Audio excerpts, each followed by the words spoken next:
It's a progressive fund. Harare is one of the areas where there are a lot of accidents.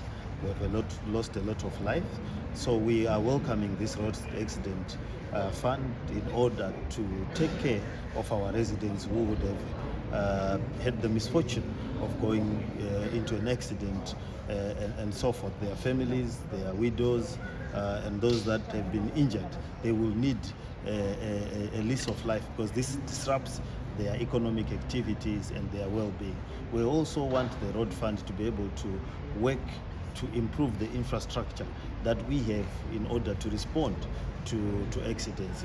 Those are our jaws of life, our ambulances, our fire brigade, and so forth. Right now, the residents have been footing the bill on their own.